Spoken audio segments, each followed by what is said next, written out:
Okay, I think we're recording now.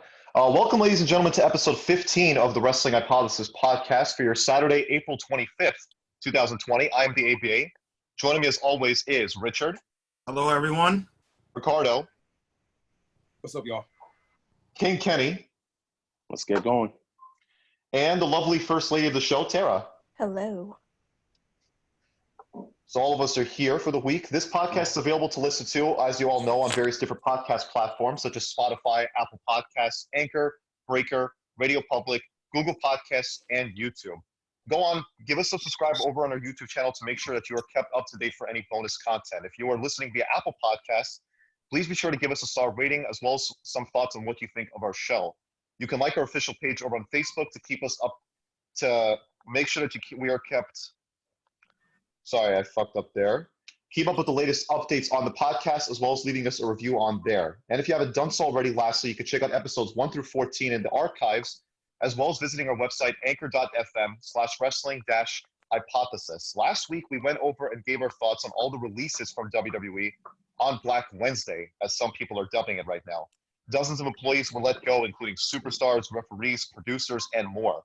We go over the possible reasons for why WWE went through with these releases, as well as what is next for everyone involved, as we gave a breakdown of each superstar that was released and see where we could see them wrestle at next. So if you want to go back for that, episode 14, if you guys want to hear our take on that topic. Such a great show. Such a great show. Yes. Yes.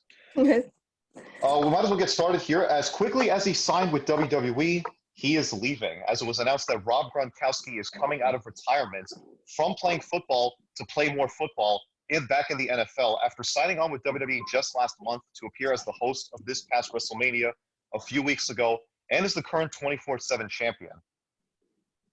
The thing Thank is, God, he was horrible. Yeah. He was horrible. Yeah, he wasn't adding a whole lot to the overall product. No, he wasn't, man. But listen, I gotta say, man, this is the ultimate swerve move, man. You talk about a guy that's pretty famous around the world, at least around the entertainment industry. So for him to sign a contract, I think everyone thought that he was gonna be there for at least the foreseeable future. Even if it's not full time, still. You thought, okay, this is what Gronk is doing now, but what the hell would his character would have been? That shit was horrible. What we saw on WrestleMania was just so tacky and it was. But let's be honest though. It was only one time for the one time. WrestleMania, look. WrestleMania was tacky all around. Like you can't like if But Gronk him wasn't as there, the entrance was just so tacky. Oh my God. I didn't know what the hell I was watching. He was reduced to a personality. If he wasn't there, my thing is, if he wasn't there, the show still would have been, twice as bad as it was. Like it wouldn't change anything. I don't know. I still cannot. I wanted to skip over every single time he spoke. I was just like, this, I don't know what I'm watching. I felt like I was watching some horrible kids bop mixed in with entertainment. Like it was just so bad. That is an upgrade from how I felt about WrestleMania. Okay. No, I'm talking about him Gronk. on the mic. I'm talking. That's fine. That's fine. But even when he tried to get down with the excitement, I was like, oh my God, this is just so bad. No, yeah. I mean, listen, Gronk was awful. I don't know who they were trying to promote with him. I really did not. Most of WrestleMania was. Yeah. Most of WrestleMania was horrible. He didn't exactly enhance the show, the quality of the show itself, but he didn't necessarily overly harm the show either. So it was kind of it is what it is with him. I'm just talking about that one promo that we had. I'm just talking about him in general. I just did not see him doing that. Well, I don't know we didn't see him in the ring or anything, but I don't know. I hated his character. I hated it. Thank freaking God WWE did not even push for that.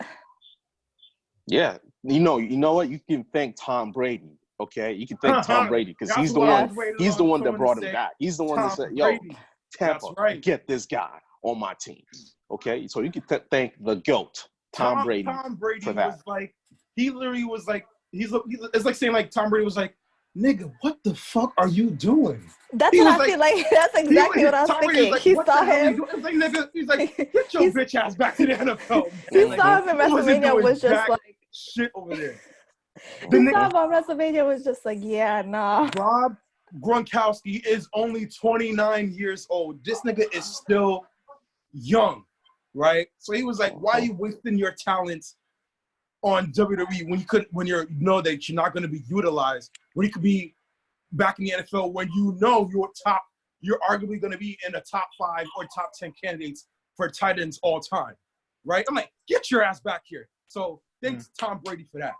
It's not even not only that, like with the retirement that Gronkowski has done, he could have done a lot of things still in the realm of sports. Like he could have been an NFL analyst or a commentator or shit like that, but he decided to choose WWE. That's a good point.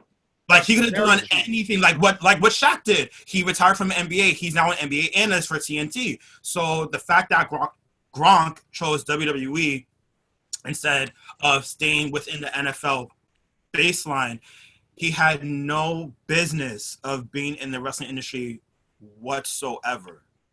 True, but like I would say, like he probably wanted to try something new. But I mean, I don't know. I felt like whoever saw him.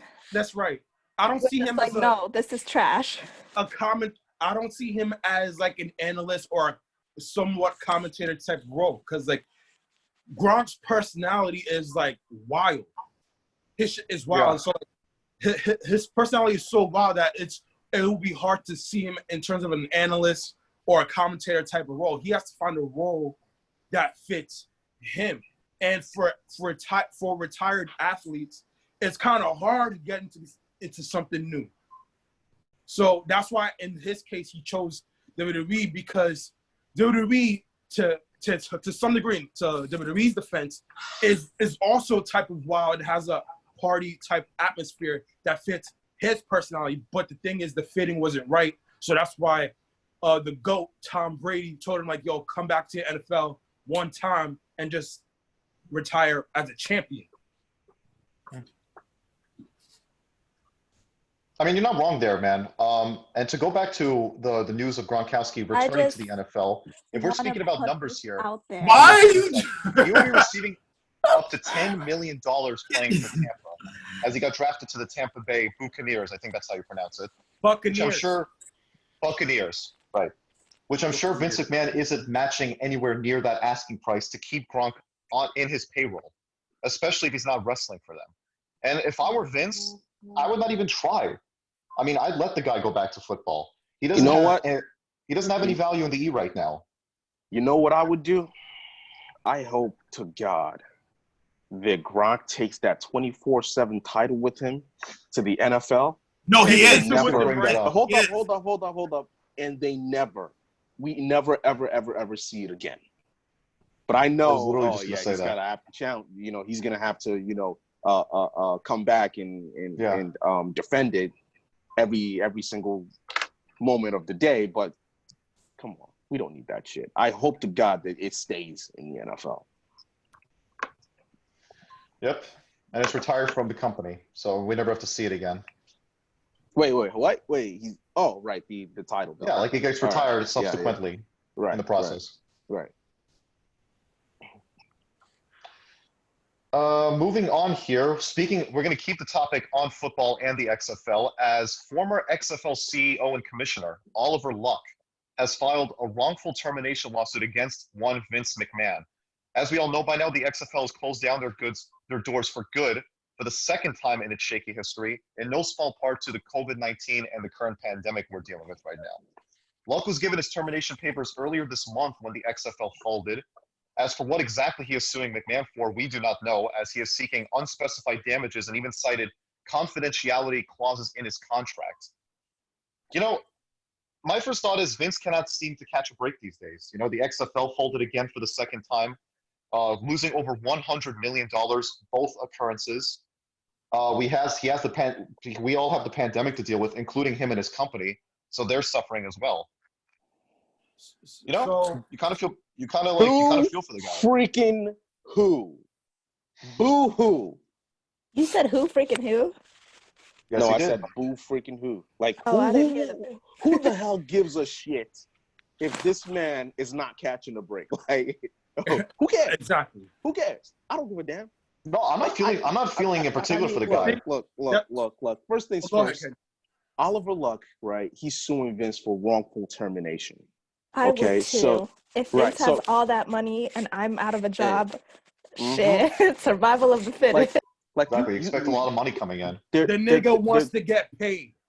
Look, there's I nothing would wrong with too. there's nothing wrong with trying to get paid, right? But you guys got to understand where Oliver Luck is coming from, right?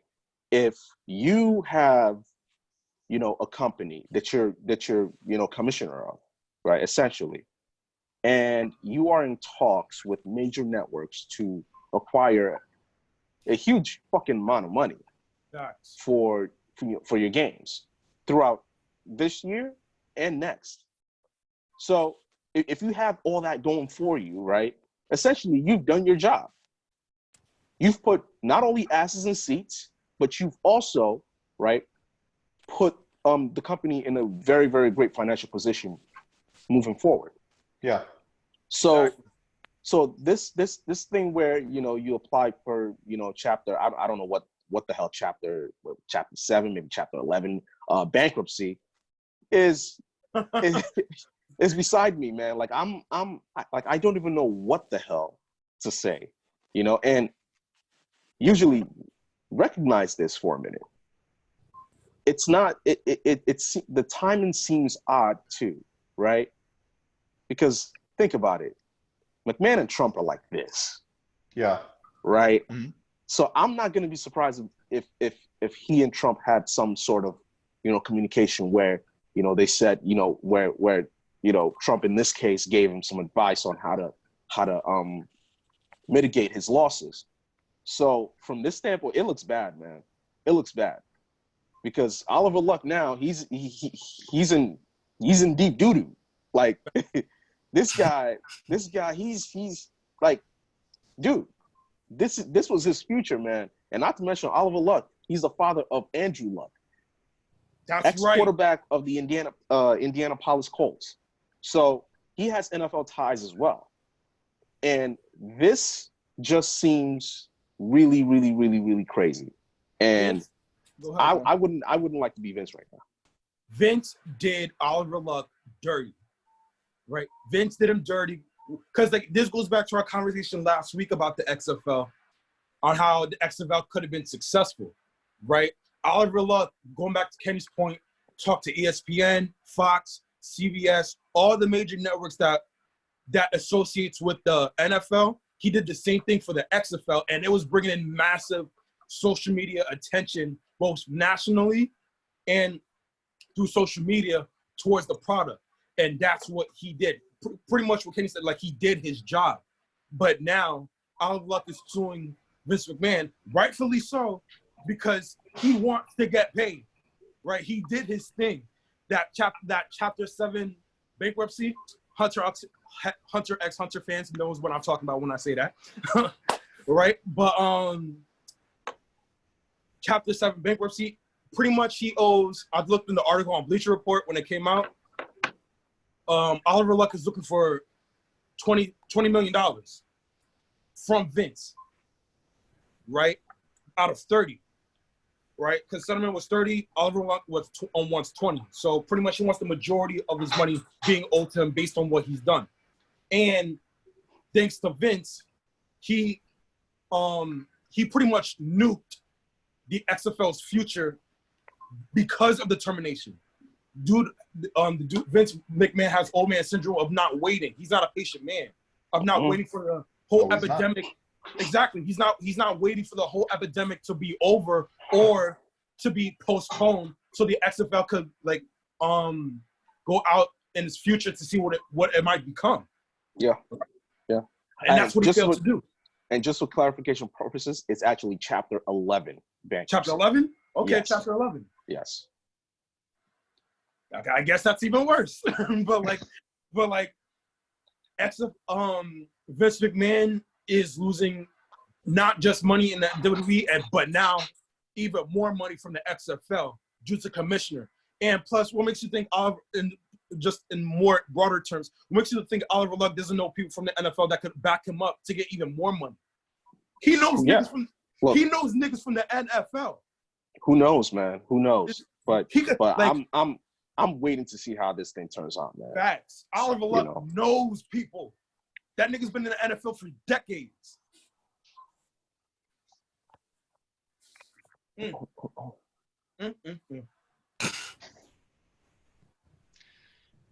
Oliver Luck over there seemed to be getting the short end of the stick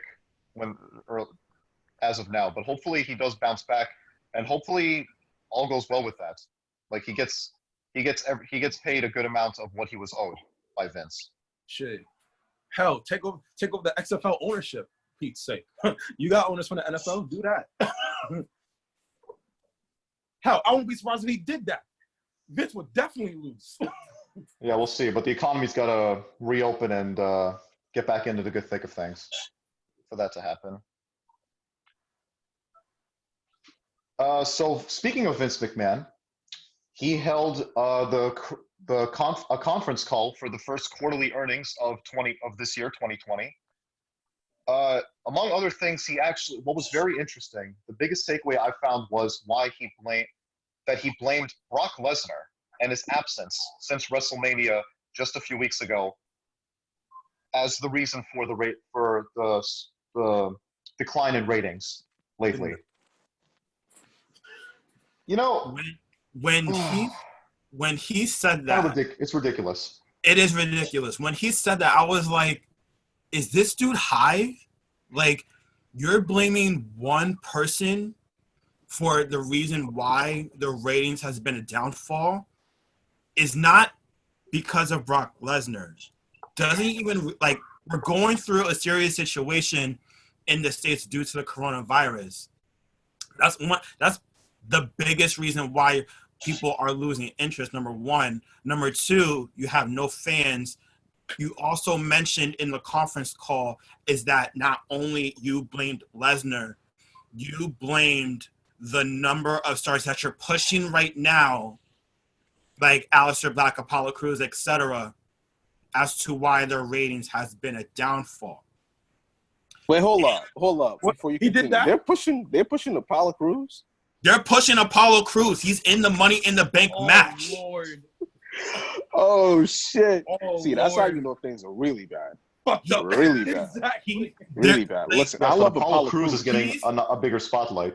Like they're pushing Apollo Crews. They're pushing Aleister Black, and so on and so forth. They're pushing Dana Brooke of all people. They're yeah, but when you release half your roster, when you release half of your roster, 40% no of your roster.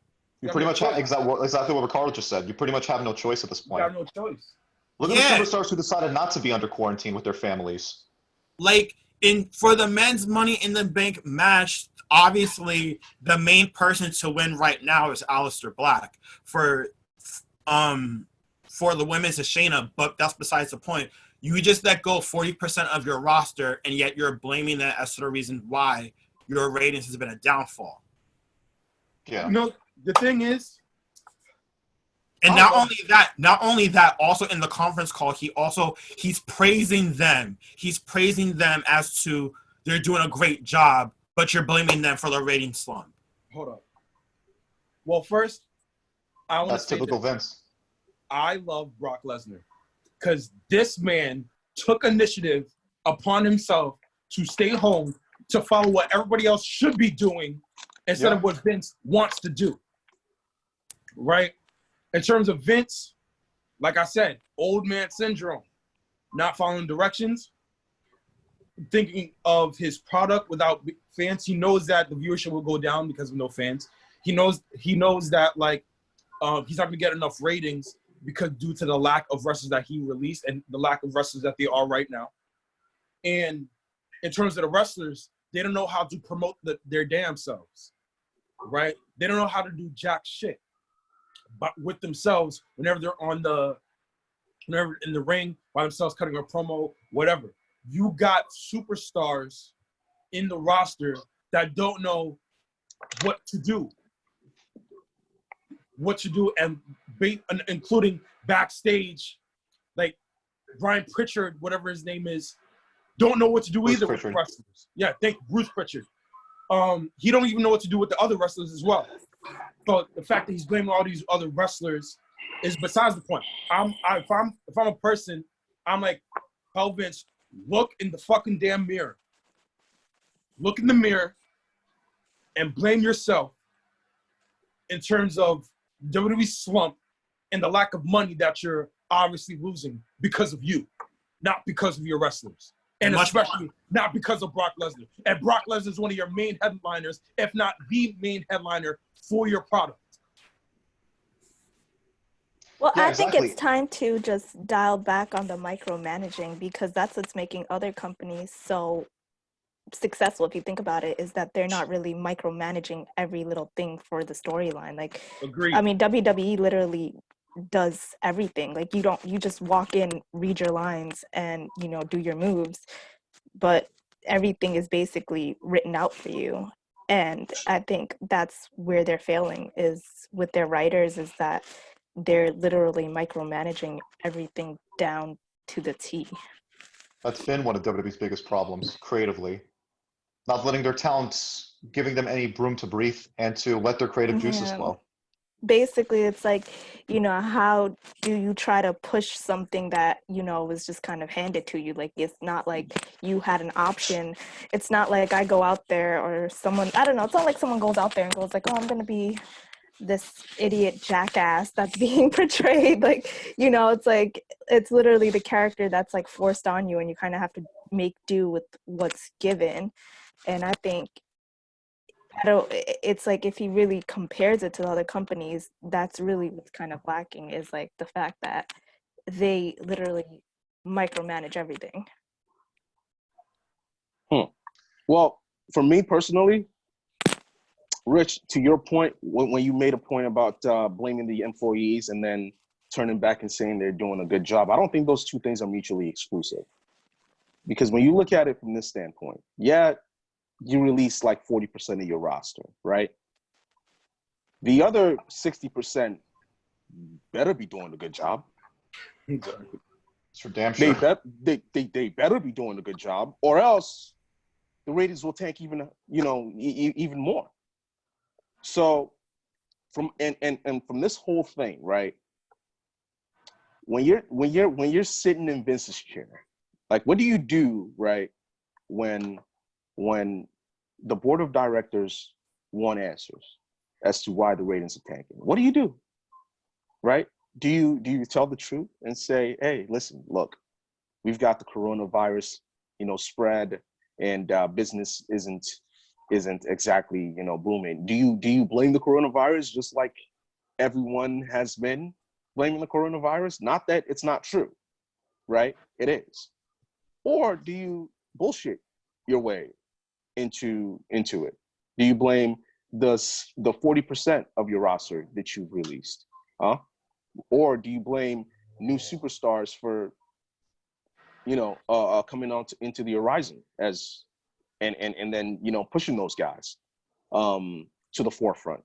Is that like, these are the, like, think about it, when the transition between the Attitude Era and the Ruthless Aggression Era happened, it wasn't exactly smooth. You still had guys like The Undertaker and Triple H that were, manning things, but the ratings were not as good as they once were.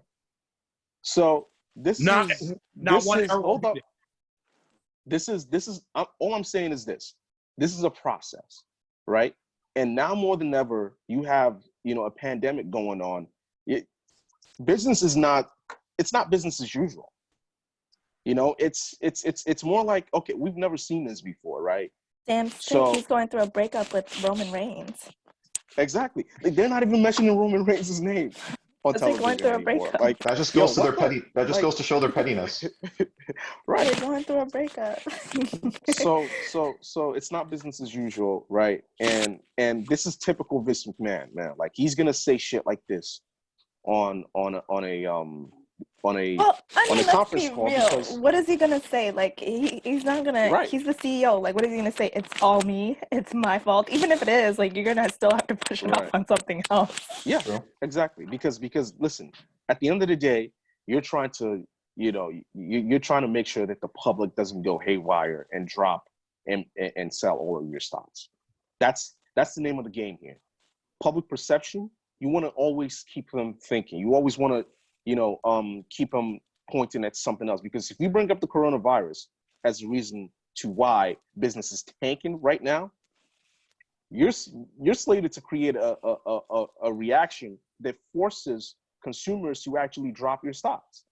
Yeah. Well, he can't say coronavirus because I mean he's the one that still continues No, to but that's what have. Kenny's saying. That's what Yeah. Kenny's saying. If Vince says like due to coronavirus you can't do this, this, and this, WWE's gonna plummet dramatically. So as a business owner, you can't necessarily say the one thing that everybody knows what's going on to downgrade your business. You gotta like maneuver it, right? You gotta play around with the situation to say it differently, even though everybody knows the true reason of what everything is going down. Well, I felt like the thing is with him is like his business is already going down. So this could have been like their godsend savior. I mean, we said that like several shows, like every single show basically was that. If they That's just true. stopped, they could have just they could have used this as a cop-out basically because of everything that's going on. And then Yeah, they could have take it- revamped the whole brand, came back stronger because of what's going on. But now it just looks dumb because every state is about to reopen and they're trying to get things back on track, and now it's like you can't say, well, it's because of coronavirus, because no, you were still taping. You decided to still push these weak storylines and all this other stuff, so now it just kind of looks like, well, I don't really have an excuse because my company was still fully functioning during coronavirus. We still had WrestleMania during coronavirus. Now it's like, and now to what Kenny says, like if he was like, you're going to get a lots of scrutiny because it's not like you shut down during the virus. It's not like you were still taping. I would say that I agree, I completely agree with you, no question. But to back up what your point is, like what me, Kenny, and I would say all of us, even though who watch sports or doesn't watch sports, every sport needs an off season. I don't care what type of sport you need. Every sport needs an off season. WrestleMania that just passed, and that was obviously the early days of the coronavirus, like obviously in terms of the unemployment, when everyone was going unemployed and everything like that.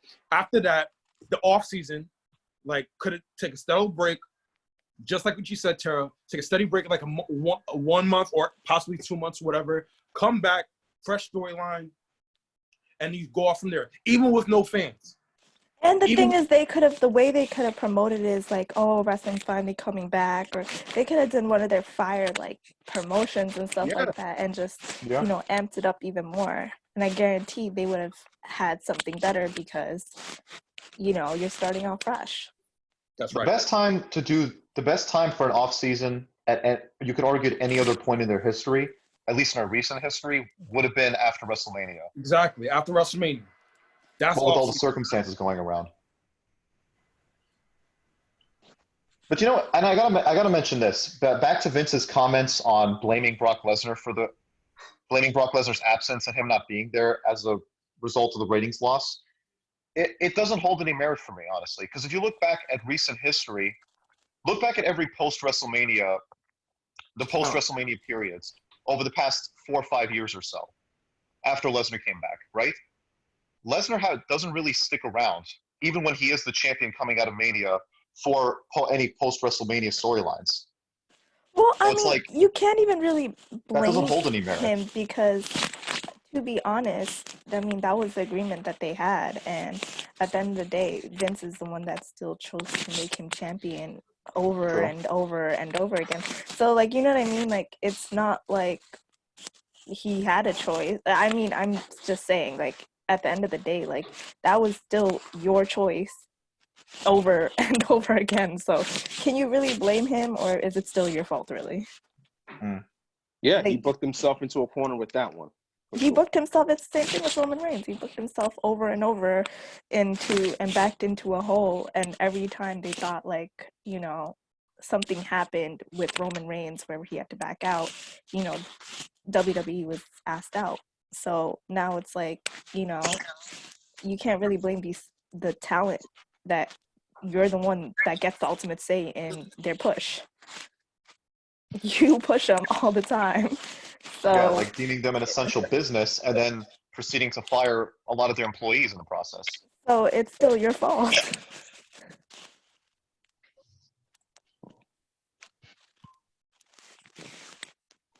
Yeah. No one else got anything to say about this topic? We covered everything? All right, Nope. cool. Good. All right, cool.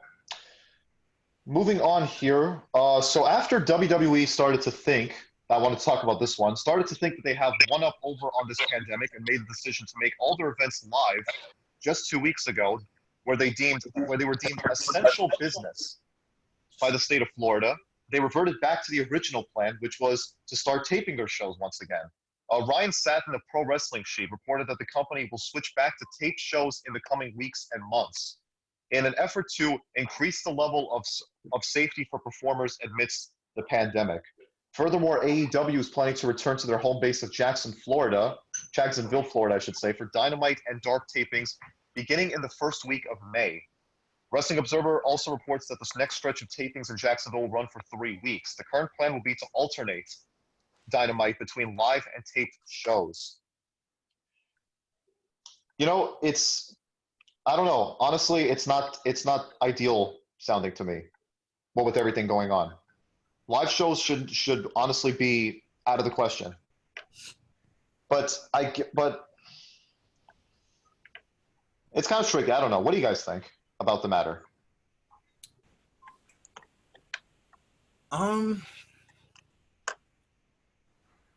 Like, they're only doing these shows until Double or Nothing, because they did say that Double or Nothing will take place in Jacksonville due to the circumstances of what's going on.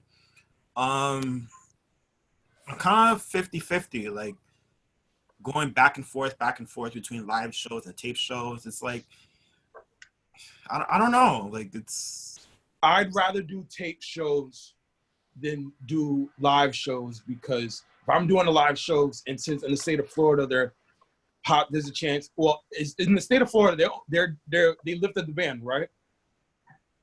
Pretty much. pretty All right, much. so Yes. if But they Everything's haven't. reopened. But they haven't said anything about sporting events yet. That's the only thing. Okay. They said. So I'd rather do tape shows than live shows, because like if the state of Florida has lifted their ban, but they didn't say anything about any sporting events, then the obvious choice is to do tape shows, because if we do a live show, then you're still risking the fans and the wrestlers. And if the aftermath comes back to that if there's a report to like fans and wrestlers get the COVID-19, you will know why. Because of the coronavirus pandemic. Bottom line is, the safe side is just do the tape shows. Just stick to that for right now. Do tape shows, and while those tape shows are going down, you're giving your wrestlers a break towards everything on what's going on. I would say tape shows is the best way to go. I mean, I would say also the same thing, only because the states that are reopening are catching a lot of heat right now because of this whole entire thing, this whole entire pandemic. Because, you know, like obviously the medical side, they're saying that the states aren't ready to reopen. So I feel like as far as conducting live shows, it's kind of like a huge gamble. And I think it will kind of bring like negative press towards the companies. I have nothing to say.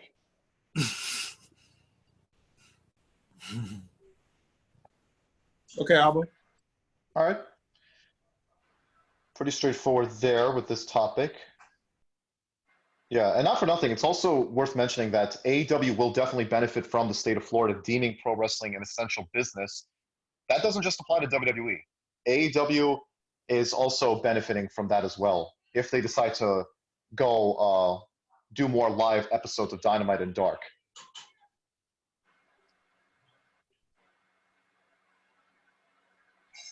Okay, so we've been seeing the NXT Women's Champion Charlotte Flair appearing on both Raw and NXT the past few weeks, coming out of WrestleMania. I get Whoa, whoa, how she whoa, has whoa, been- whoa, whoa, whoa, whoa, whoa, Oh, whoa, whoa. you got something to Whoa, say? whoa.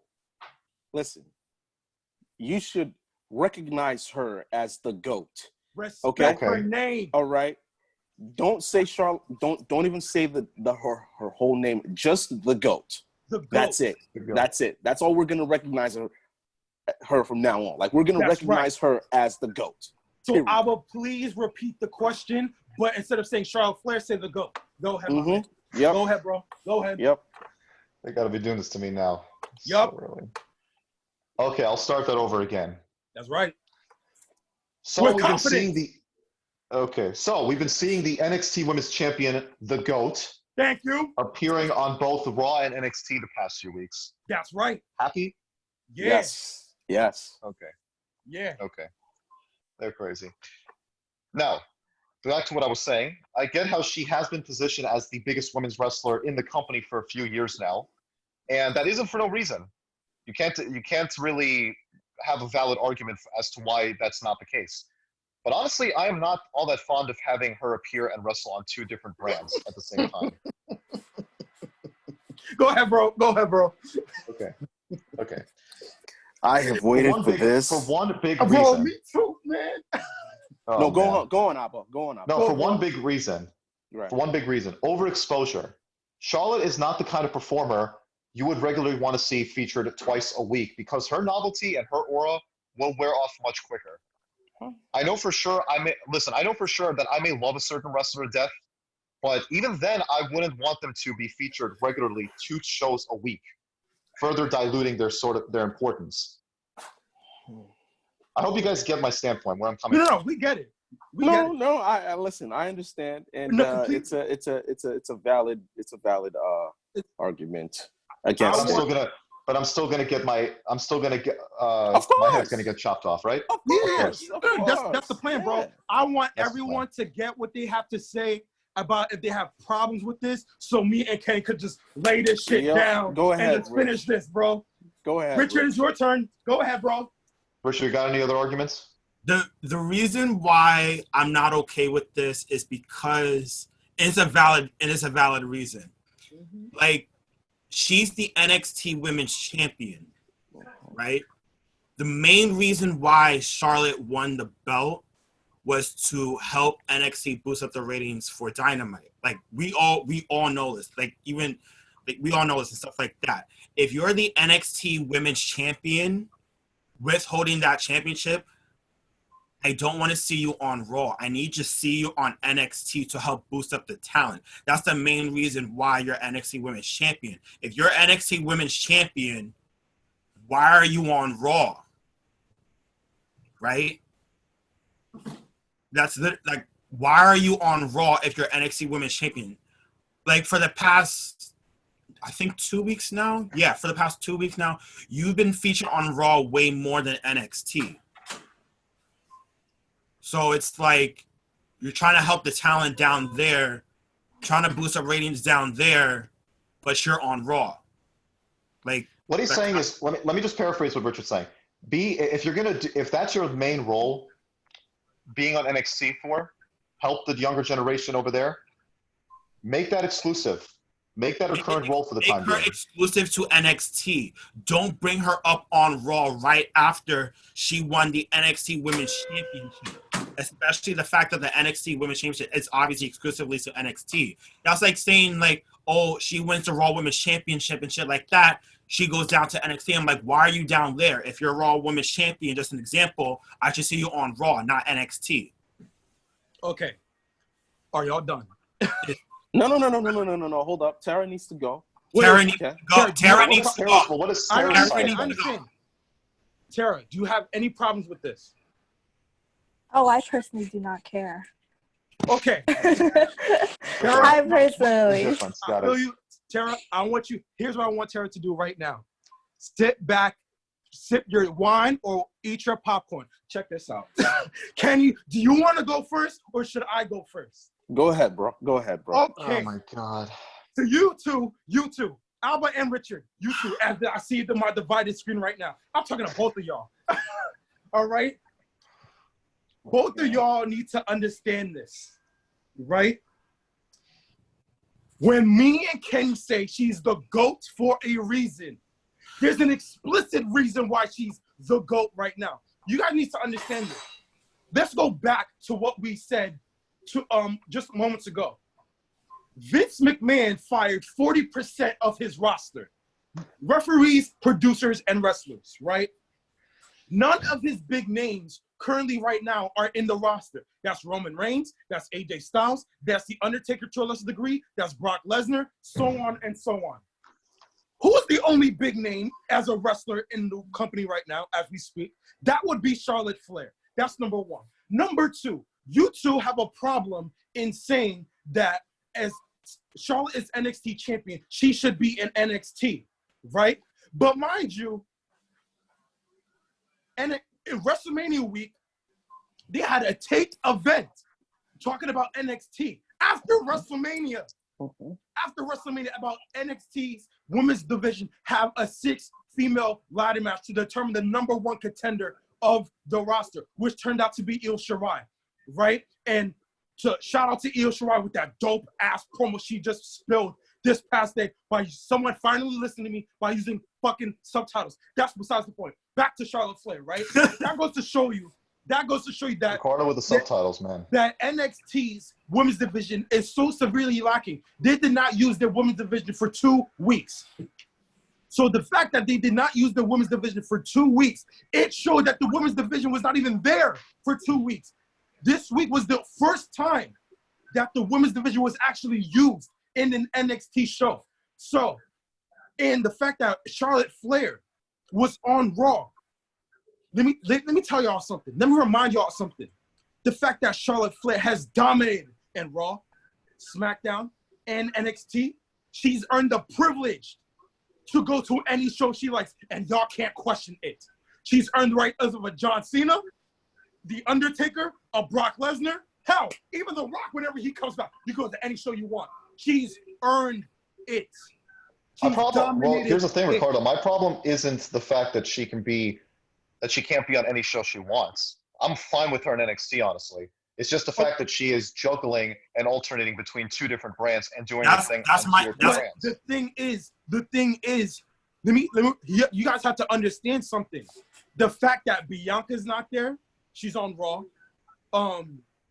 Rhea Ripley is getting her fucking visa, and she's quarantined, right? And you got Io Shirai, who's obviously the number one contender, but the thing is with Io Shirai, there's no actual contender for her to play with for her right now. So technically, you got no contender for her to work with before Charlotte Flair, right? The thing is with Charlotte Flair is that she is the show. They don't start the women's division unless she shows up. She's the women's division. They don't start till she's in the house, right? Charlotte Flair is the women's division, right? The only analysis that I can make on why she should be on more than just NXT is because Charlotte, the thing is, like, they're going to have to eventually fade her out of NXT. And I think it would kind of make sense to still have her on other shows just to kind of still keep her looking relevant in those other brands. And on top of that, like, I mean, if you are kind of looking at it, like, you can't just have her facing Io Shirai off the bat. Like, you kind of still need to kind of keep her like a relevant hype. Like, you still need to kind of keep her still relevant through some good matches, and there isn't anyone that's ready to face her on NXT without her jobbing through them. I said my piece. Kenny, go, bro. Okay. Shut it down. So, I'm going to finish this. First things first. Rhea Ripley challenged Charlotte Flair, if I can remember correctly, right? She came from NXT to Raw to challenge Charlotte Flair. Am I correct? Am I accurate? That's true. Okay. That's true. All right. So that before Charlotte even won the title, that is a huge example of an NXT Women's Champion coming and breaking brand lines to the main roster to challenge a current main roster superstar. None of y'all have problems with that. We didn't say anything about that. None of y'all said something about that. So y'all sound like hypocrites. Y'all were okay. No, I think I thought about that. I did think about that, but then there was a reason for her to kind of be on the main roster because they were trying to they had to kind of bridge that gap of, Charlotte coming to NXT. Exactly. So that does kind of make sense. But I don't think that's what their issue is. Their issue isn't with her appearing on the other show. I think it's more so for them, it doesn't make sense story-wise. Is that correct, Abba? She doesn't need to. Yeah. She's why stick around? But here's the thing. Why stick around on Raw or SmackDown? Because let her do her thing. Because you know why? You know why? On SmackDown. There's no top contenders. Okay. The easiest answer I can give you is because it's a shit time right now. Okay. It's a really shit time right now to even not have her on. Like, who the fuck do you have? Who are your superstars in the women's division? That's what I'm saying. Go ahead. I think yes, but I'd rather Charlotte sink her teeth into something meaningful than just have her on Raw Okay. No. I think it makes sense only because if you look at it in the long run, you're not going to keep Charlotte in NXT forever. She's not. Look, you still need to kind of build her kind of like a rapport on freaking Raw and SmackDown if that's how you want to do. But also, if you do kind of think about it, like you can't have the NXT women's roster looking more fire than your main rosters. And Charlotte is, even though they still do. Yeah, Charlotte is your main content. Like she is one of the best in the whole entire roster when it comes to females. So you can't have like NXT just looking way better shitting on the main roster, and I feel like that's what their argument is.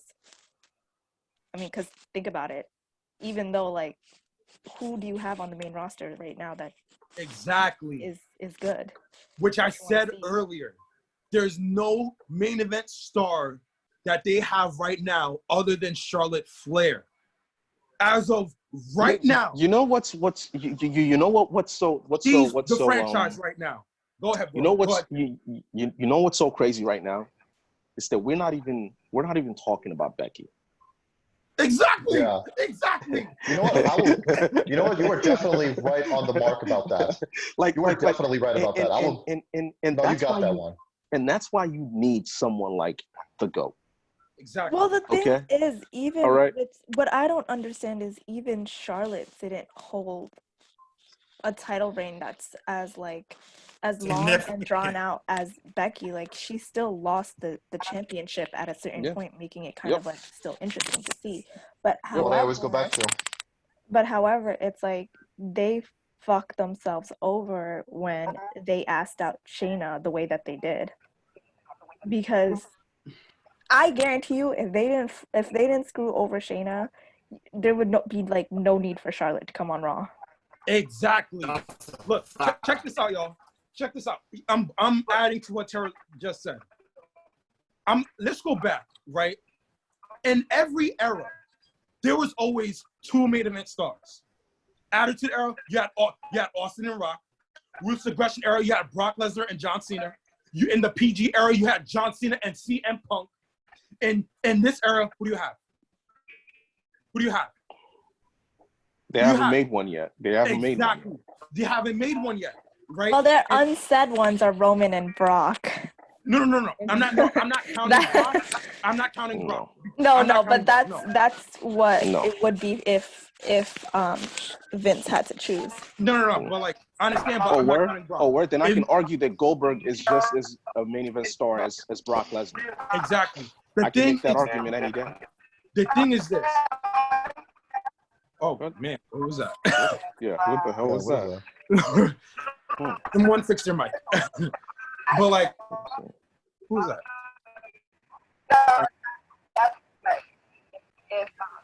Yeah, that's not me. Yeah, That's not Kenny, no. That's not me because I'm muted. Interesting. Anyway, but like, Charlotte Flair is the one superstar they need right now that we shouldn't be questioning on no matter what show she's in. It doesn't matter, right? You guys say they need to, she needs to be put to NXT in terms of the ratings. As of right now, ratings doesn't matter because of the whole epidemic right now. I could give two shits about the ratings because we all know of why the ratings is like this, right? So it doesn't matter. As of right now, you guys would have had a legitimate point if the show was going right now with fans. I would have given it to you 100%. But the fact that there's no fans and the epidemic is going right now, you can't knock for Charlotte to go into every other show because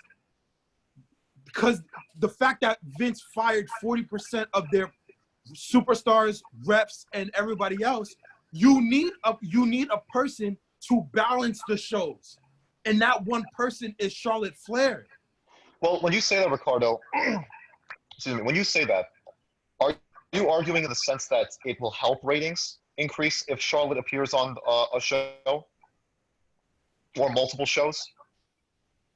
I'm saying that I think it only works because she's the only strong female that's there, if that makes sense. No, she's not the only strong female. She's the strongest person. No, she's the strongest female that they made basically look like okay, as far as like appearance wise, she's the only one that they made like look like she's the only good contender, if that makes sense. Because Becky looks weak. Shayna, I'm telling you, if they played out the whole Shayna thing properly, there wouldn't have been an issue because you would have had something going. But the only person that had like kind of like a title win was literally freaking Charlotte. No one cares, but no one cares about freaking who the fuck is Bailey? There we go. But hold up, wait a minute though. Yes. Person then. Because, I mean, if you compare her to Drew McIntyre, let's take Drew McIntyre, for example. Who's the biggest star?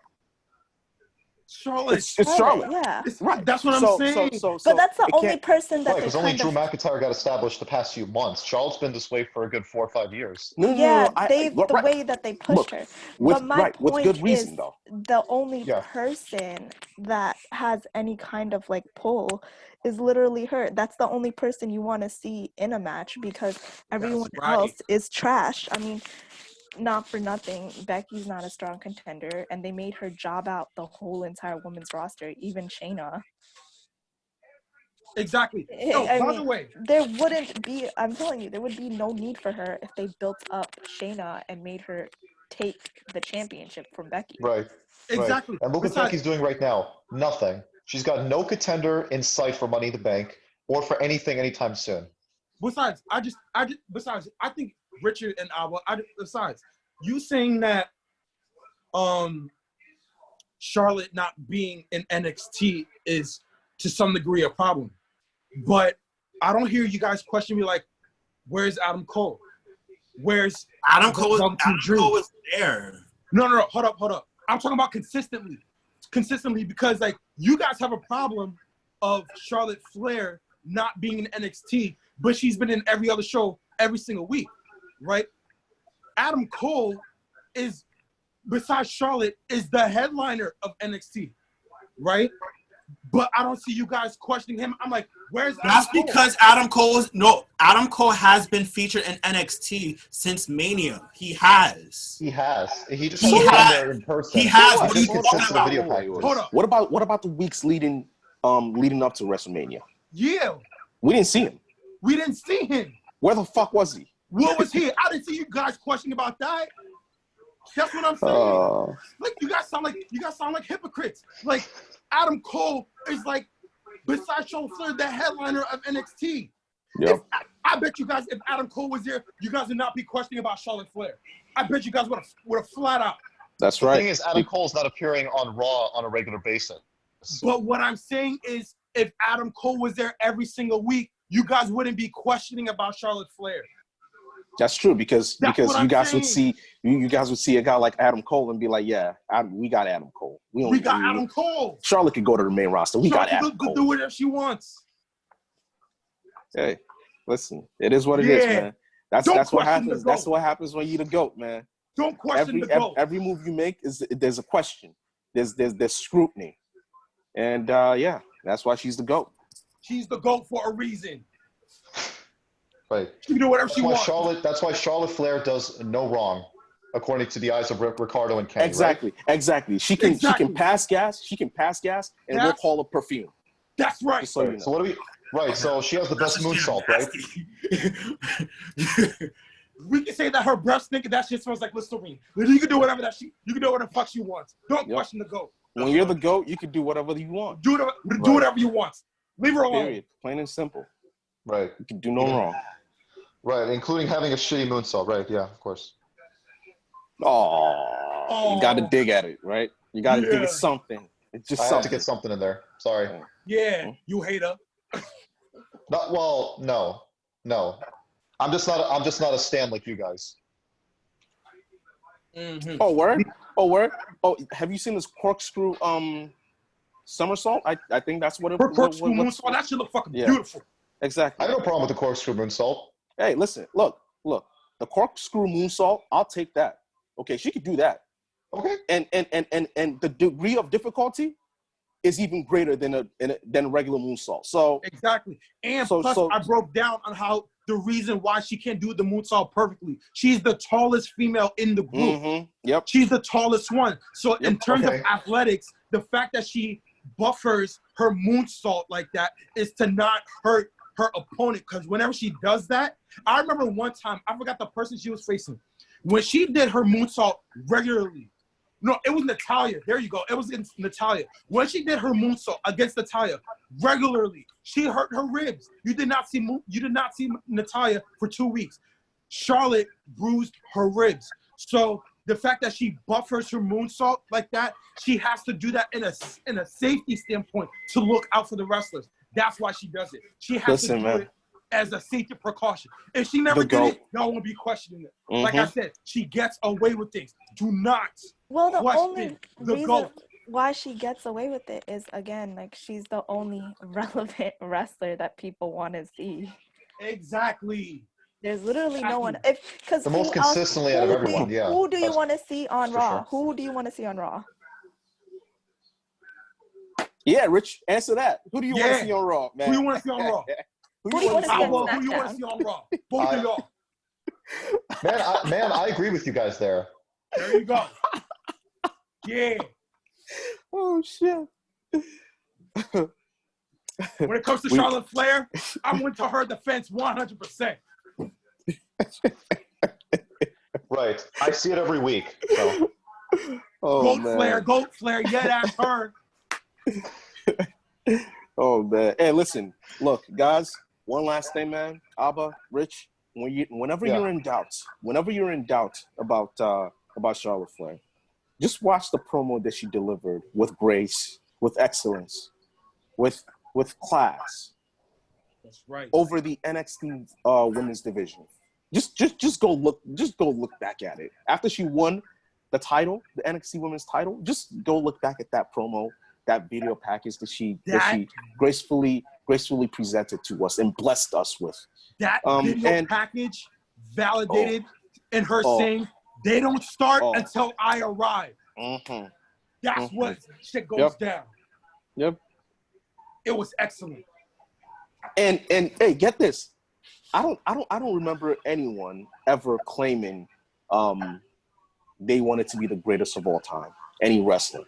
See? I don't recall that. I've never seen that before. I've never seen anyone flat out say it. Like, there would be absolutely no debate, no doubt that I am the greatest of all time. That's right. Like, I've never seen that before. for. And the fact that compared she to Charlotte, they don't have the credentials to be saying that. No. It's not even about the credentials. It's about you taking the initiative of actually going for it. Okay. To go for it. Not one wrestler, even a man. Yep. Excuse me. Not even a man has, including Shawn Michaels, took initiative of being portrayed as the GOAT. She's the only one that actually took initiative and actually took it and actually validated it that she's the GOAT. Yeah, because the whole Becky thing, Becky saying she's the GOAT, it doesn't work because It doesn't. It doesn't work because portraying there's nothing to it right now. As far as her character goes, I don't even know what are they even trying to do with her character, because it doesn't make sense. Like, it's not like she's doing something great. It's not like she's doing some great, like, unexpected matches. Even like her disarmer is so lazy. Exactly. it's so lazy. Like she just does not care. Like, I feel like certain times you see her come out and she's just like, yeah, I don't really feel it today. I'm just gonna. There's no desire there. Yeah, I would argue that Becky Lynch, and you guys probably definitely agree with me on when I say this, but Becky Lynch is best when she is chasing for the title, chasing for the win. You know, right. And that's look. The hunger, the passion is there. We saw that heading into WrestleMania last year. She was good at first as like a champion, but it gets tiring because like I feel like every single gimmick that they gave her as a champion, like it sucked because the thing is, even with Rhea Ripley, like Rhea Ripley showed herself as like a fierce, like kind of competitor as a champion because like when you see her, you see that edge, you see that kind of like, I don't want to say passion because it's not passion. It's like she has this thing like, holy shit, like I'm facing the top. It's not like, if you look at Dana Brooke, for example, like when you look at Dana Brooke, you don't see a champion. You're just like, this is nothing.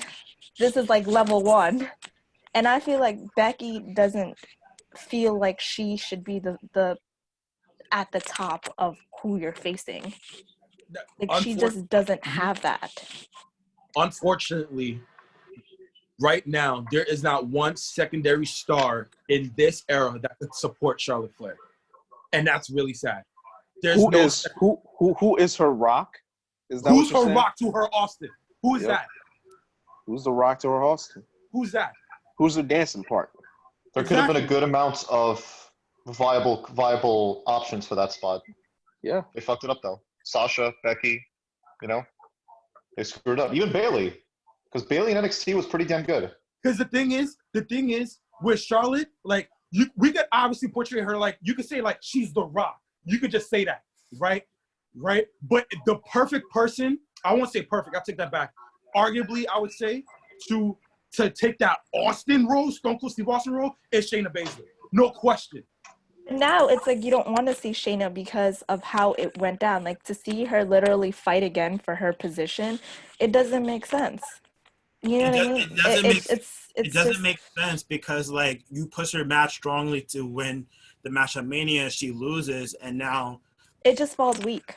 It falls weak. Not only that, like she's now in the Money in the Bank ladder match. But obviously, if she does not win the Money in the Bank ladder match, not even WWE knows what they're going to do with her next. Well, in Shayna's defense, I'm only saying this because she's on Raw, not in NXT. Because if it was NXT, then like we're not questioning that.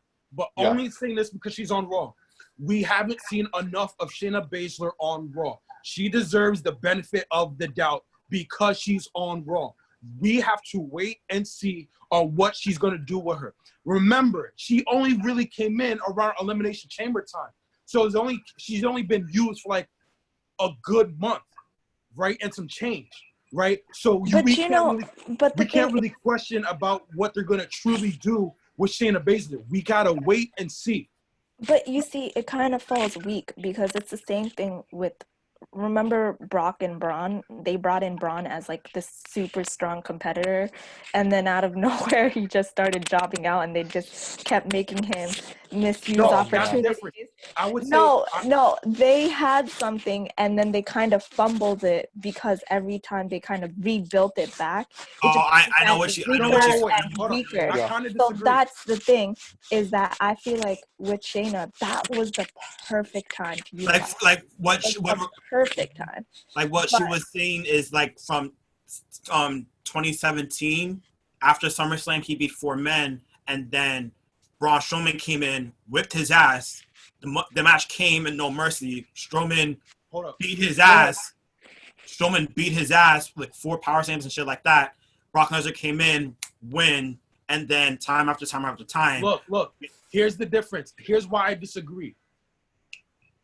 For Braun Strowman, what they did with him, they like pulled him in. They pulled him in into a situation where they tried to make him a rival in terms of Brock Lesnar.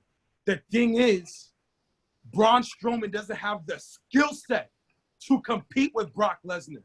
With terms of Shayna Baszler, the bitch got skills, right? Well, that's but number my one. thing And is, number like, two, she's coming off of NXT as a champion, not as a person to bum rush against Becky Lynch. What WWE's trying to find right now is to what I said earlier. Who's the Rock to my Austin? And Shayna Baszler is the Stone Cold Steve Austin to Charlotte's Rock. That's what I'm saying is you need to gradually use her as a product to uplift her in the Raw brand, right? She dominated in NXT, right? In terms of Raw, she needs to find her way to uplift herself to like gradually like show her as the star that we know her to be, but on Raw. You can't do this. You can't be the same product in NXT that you are on Raw. You gotta do something different. I thought about that too, but the only thing is, like, it just kind of, like, if they were gonna do that, then it made no sense for her to kind of just go straight in with Becky. Like, I felt like I agree. Could have challenged Becky, but it felt like for them to kind of just cop it out and just have her like lose against Becky, it just didn't make sense. And I felt like as far as like building her up, like, okay, yeah, like she doesn't have that much like, I guess, appearance on Raw, they could have gone about it differently, because now it just looks kind of weak. Because let's be real, she wins Money in the Bank, and then SummerSlam she's facing Becky. It looks weak. If they fuck her over and don't give her the title, she's done. Yeah, she's done. Literally, her whole entire career is just done. We agree. Look, we agree that she's done. But to her defense, I'm not knocking her for it because of what's going on. No one's knocking her, but I know. But like, we're talking about based on the way how she looks. Based on how she looks weak. She looks weak because there is no fans in attendance. If there were fans in attendance, right, we will look at her differently, and the concept on how things are going down will look differently. You feel me? That's the difference. That's what I'm saying. When she's on Raw, you got to give her a true, legitimate shot, right? They rushed it, to be honest with you. They rushed it with Shayna Baszler, right? Like I said, you got to give her a platform for her to uplift her status on Raw. And that's why Money in the Bank comes in. Money in the Bank comes in, she wins it, she wins the chip, and then that's when you see the upgrade of Shayna Baszler on Raw. Give her a chance. Let's see what happens. Well, in terms of Money in the Bank, by the way, the circumstances going on right now, by booking Shayna in Money in the Bank, this is pretty much her last chance. If she does not win Money in the Bank, it's a wrap for her. We already know that. No, I know that. We know that. We know that, right? We stop stating the obvious, but we are saying in a form of Shayna Baszler, to show us your platform, starting with Money in the Bank. That's where she should start, right? We all agree that they rushed it, and it's not on Shayna Baszler, it's on WWE.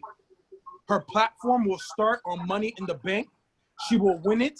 She will win the chip, and you will see on what she could truly do on Raw as the champion after beating the people in Money in the Bank and beating Becky Lynch. That's what we have to see. Can I just get in here real quick and say, back to Ava's point where you mentioned that in many respects that Becky is a better chaser than a champion. Yeah. You can't be great that way, man. You know what I mean?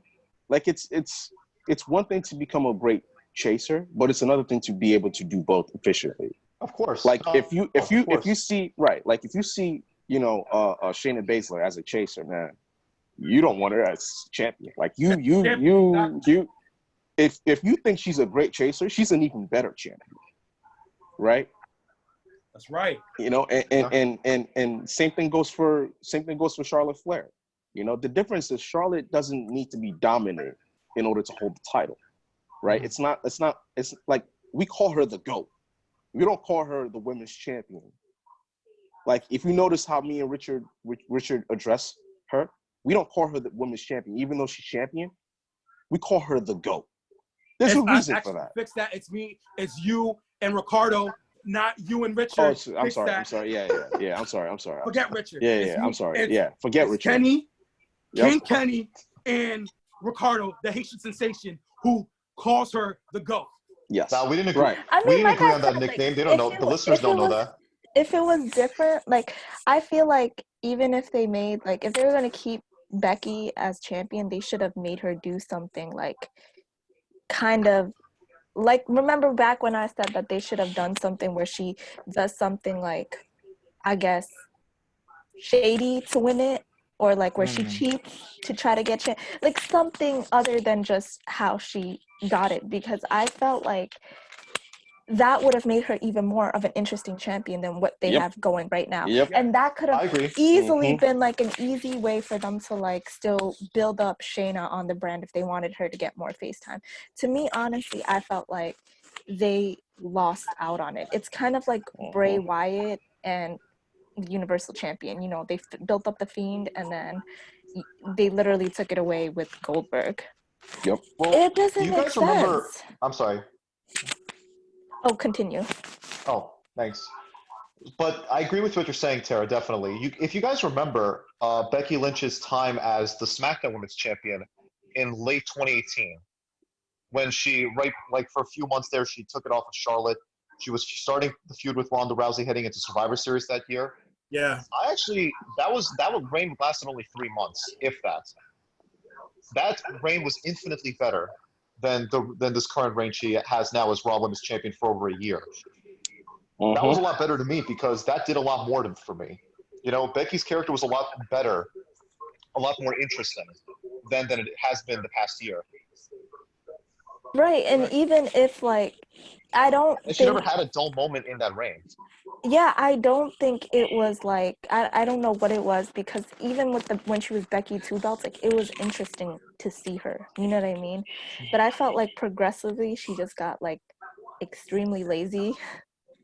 And, That's right. And then it's but then it's you know what I mean? But what do you even do with your reign? Because literally every single competitor that they give you're done with her in 2 seconds.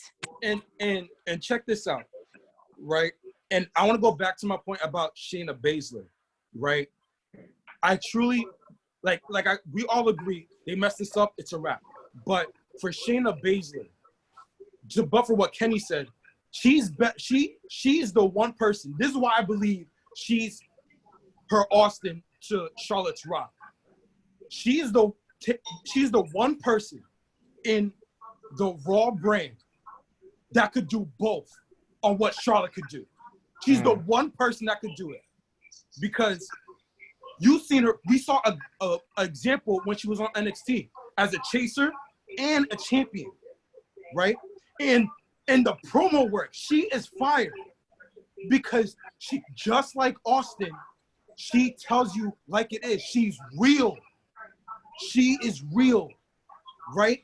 So the fact that she's now on Raw, and when she wins the Money in the Bank and when she wins the chip, it will bring a big effect on the Raw brand, especially towards the women's division, to step their game up, just like how they brought Charlotte into NXT to make the women's division in NXT to step the game up. It's going to be the same thing, but differently. Like I said, Shayna Baszler's her Austin to Charlotte's Rock. It's going to happen. All we got to do is give her a chance and wait and see. But you know what's shitty though is that like until they actually do that, the women's roster is completely screwed. Like Becky's gonna be champion until SummerSlam. Like I said, SummerSlam. So. Exactly, I agree. But that's what I'm saying. Wait and see. The thing is, we gotta wait and see on what Shayna Baszler is gonna do after when she wins Money in the Bank. That's the beauty of it. It's the patience of what was gonna happen. The same thing goes to Io Shirai. We gotta wait and see what happens. Io Shirai just killed a bomb-ass promo after when she won their version of Money in the Bank in NXT. She killed that bomb-ass promo on what she's gonna do to the NXT roster and how she's gonna win, in her eyes, the Money in the Bank. The NXT champion when she faces Charlotte. Like I said, it's doing this. It's the same way for Io Shirai. It's happening. Their platform is slowly progressing. Shayna Baszler is gonna happen to Shayna Baszler. Wait and see. Watch. It's coming, y'all. The beauty of it is coming. Remember I said this. And we're gonna have a podcast episode coming back, and we're gonna kiss Shayna Baszler's ass. And I'm gonna say, I told y'all so. Well, I mean, let's be honest, man. This is not a prediction that's gonna break the bank. Big whoop. You predicted that Shayna Baszler will win the Money in the Bank. Wow, what a prediction. No, we didn't see that coming. Because we got people saying that they think that possibly if Shayna Baszler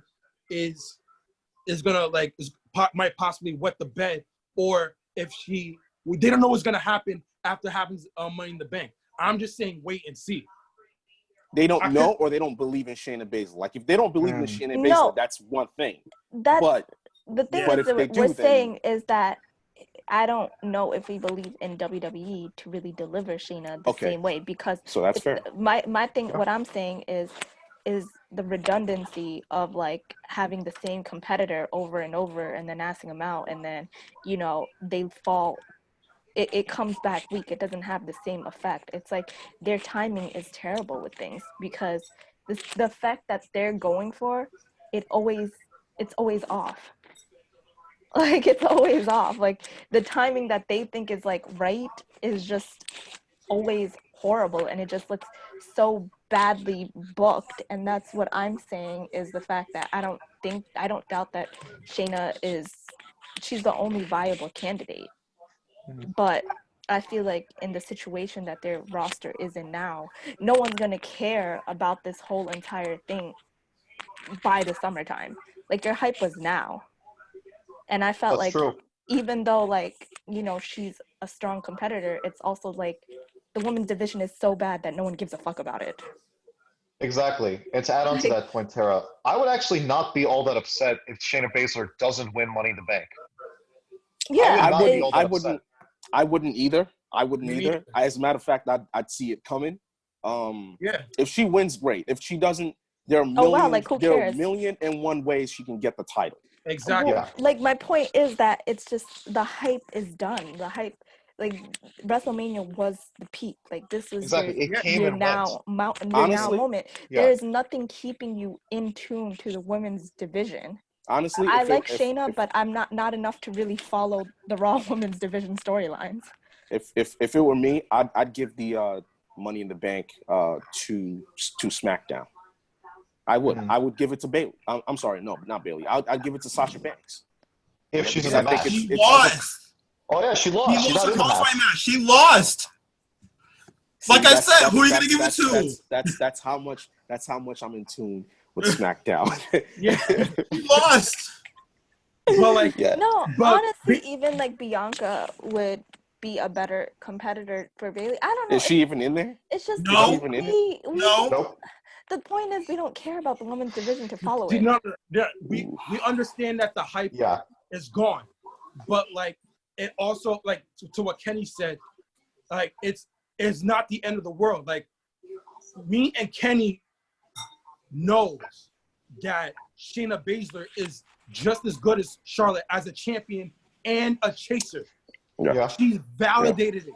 Yep. She's the only one besides Charlotte that could make it work. That's the Everybody only else person can't make I'll it work. give. That's the only person I'll give respect to. Exactly. Being a champion and a chaser. on Charlotte's level. On That's Charlotte's the only level. person I'll give respect to. That's Baszler. it. She's like, that's what I'm saying. That's what I'm saying. And maybe Asuka to a lesser degree. To a lesser degree, exactly. Yeah. Listen, if not Shayna Baszler, I would give it to Asuka, the briefcase. Exactly. I think she can feel me? absolutely pull it off. So- She's going to be entertaining as all hell in that role. Yeah. Exactly. So just to end it right here, we gotta wait and see for the Money in the Bank match. In terms of what happened to Shayna Baszler, and if not, it's not the end of the world. In terms of whoever wins the Money in the Bank match, they got a championship shot. But for Shayna Baszler, that bitch is facing somebody, either Becky or either the winner of the Money in the Bank match. It's a win-win. Whenever Shayna Baszler wins or loses, don't worry about it. But I think the whole point that we're trying to make is the relevancy really is just not there. No, we get it. We get No it. one. I'm sorry. I do not care. But Tara, how do you bring back the relevancy? Yeah. You know what I How do mean? you bring it back? Exactly. That's what I'm It can't always be saying. this way. You know.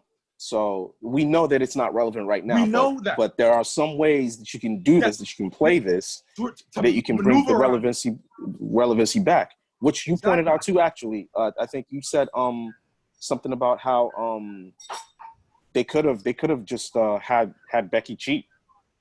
There you go. That can still happen. Maybe you Adding can't a much needed layer to her character. Yeah. Yeah, exactly. Yeah. No, I'm just saying, like, So- I don't know. For me, the timing is off, and I just feel It like is. at this It point, is. it's just like, who cares? Like, who cares? Listen, Yeah. they gave you nothing to care about in the first place. So We wanted I Shayna don't come in to pay, like, to be basically the big bad bully, and now it's like, I don't know. I don't care about the women's division. Let's listen, move on. a big bad bully doesn't need a briefcase to be, become champion. Exactly. A big bad bully just goes in and takes that shit. Facts. So for me personally, I expect Shayna Baszler to not win the money. Win. I expect her to just go take that shit. Take that shit. Yeah. Exactly. You know, So- she could seriously be like this. Whoever wins the Money in the Big match for Raw's brand, like let's see who's in the match. Give me one person.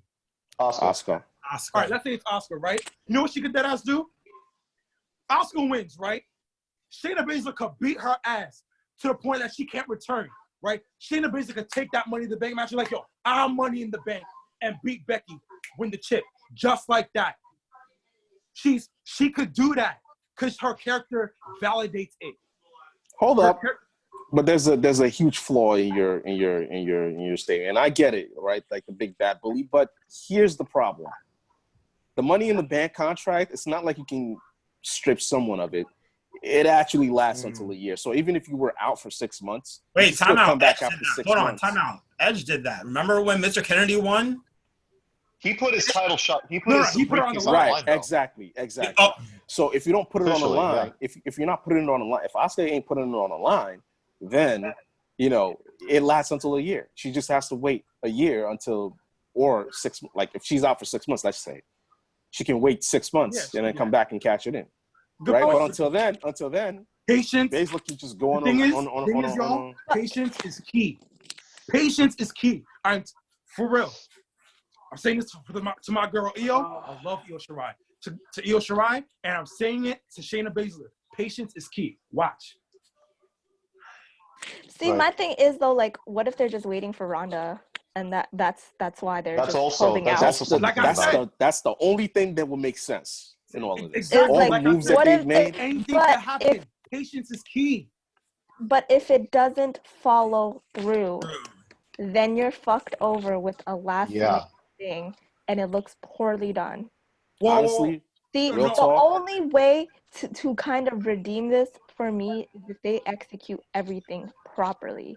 And the thing with WWE, time in and time in with their main roster, is they don't execute shit properly.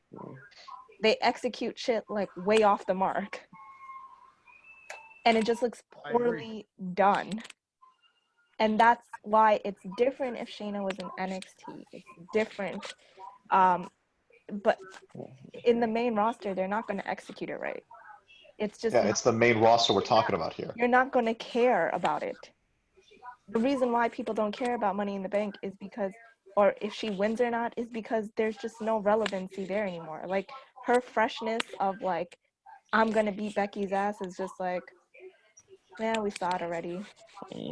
Like, I mean, don't get me wrong. Like, she has strong mic skills, in-ring skills. She's a great champion.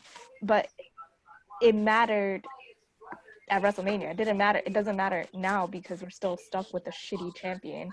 And you can mess with her all you want, but then look at how they did, like, the whole... What is that girl's name? Lacey Evans?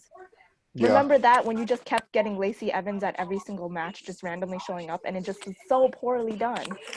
Yeah. Like, I'm not looking forward to that. It's just like all of their storylines on how they do things is just poorly done. They don't have the capabilities, in my opinion, to redeem this whole entire situation. And honestly, since we're mentioning it, we're talking so much about Money in the Bank and all the possible options they can go with for who's winning the briefcase for the women. It just occurred to me who else is in the match. Nia Jax. I could see her winning it. See, Please. look. Imagine, you guys may dismiss it all you imagine want. she what if she no. injures Shayna Baszler? No. Dismiss it all you want. They keep doing this whole injury, the whole injury shit with her as a You ain't getting storyline. a comment from me from that. No. Okay. I'm saying, okay, but I'm saying this Okay. woman literally injures wrestlers. What if she injures Shayna Baszler? It's possible. It's possible. We got ladders. We got ladders in the area, so. First of all, she injures people just by her damn self. No Remember, comment. she injured freaking R-Truth. Oh yeah, that's true. No comment. All right, so we'll see what happens with that. Obviously, you know, it's not perfect, it's not ideal how they're going to go about this, but you know, we'll see what they got up their sleeve and what they end up going with in the coming weeks, heading into Money in the Bank. But we're going to end it here. Thank you guys so much for checking out episode 15 of Wrestling Hypothesis. Like I mentioned earlier, please be sure to give us a subscribe over on our YouTube channel to not miss out on any extra content we may put out in the coming weeks. We will be back for episode 16 next Saturday. Until then, take care, guys. Take care, guys. Later, guys. Peace out.